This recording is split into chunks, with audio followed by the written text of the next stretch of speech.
તો good morning, જય શ્રી કૃષ્ણ. તો કેમ છો આપ સૌ?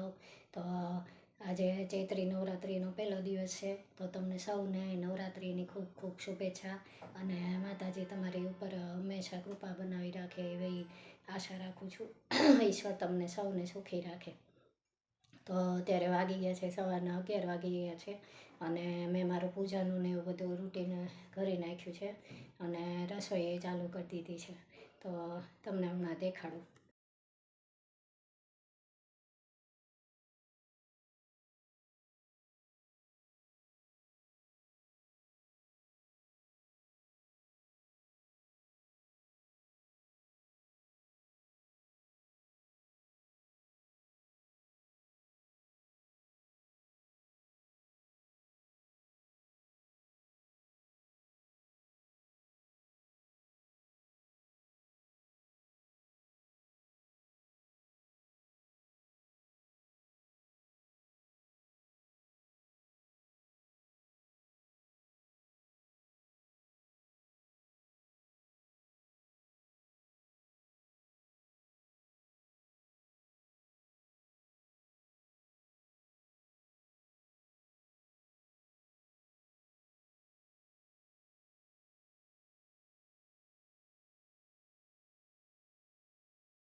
The next day. Hello, good morning, જય શ્રી કૃષ્ણ. તો કેમ છો આપ સૌ? તો અત્યારે હવે સવારના 10 સવા 10 થયા છે. અને હું બસ કામ મારું અડધું પતી ગયું છે બધું, અને અડધું બાકી છે. તો બ્લોગ ચાલુ કરી દઉં મેં કીધું. એટલે આ કલરનું કામ ને એવું તે ગેલેરીમાં એવું પતી ગયું છે.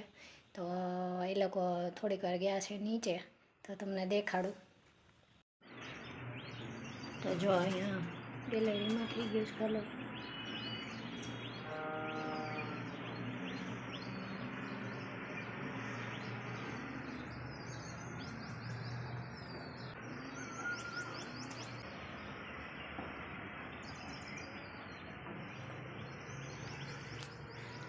એટલે ત્યાં પતી ગયું. એટલે હવે થોડીક શાંતિ. હવે બહારની બાજુ રહ્યું ખાલી, દરવાજાની બાજુમાં ત્યાં બાકી છે.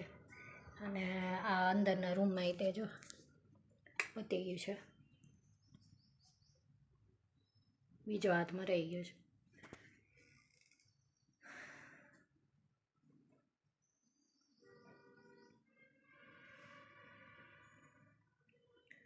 અને અડધું પડધું મેં એમને કીધું કે થોડુંક મૂકતા જાઓ, તો મને થોડીક હેલ્પ થઈ જાય. કારણ કે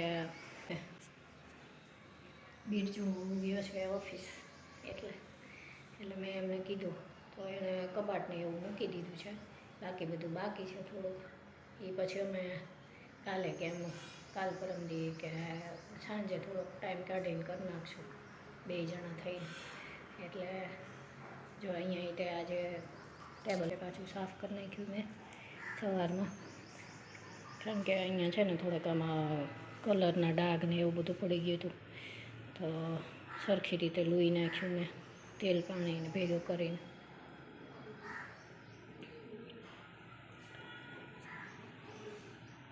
અને રસોઈમાં આજે બનાવવાનું છે ઢીંડોરા બટેટાનું શાક મૂક્યું છે.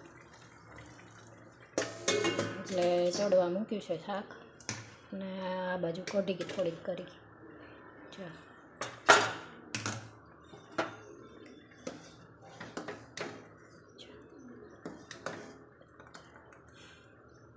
તો એ બે વસ્તુ થઈ ગઈ છે.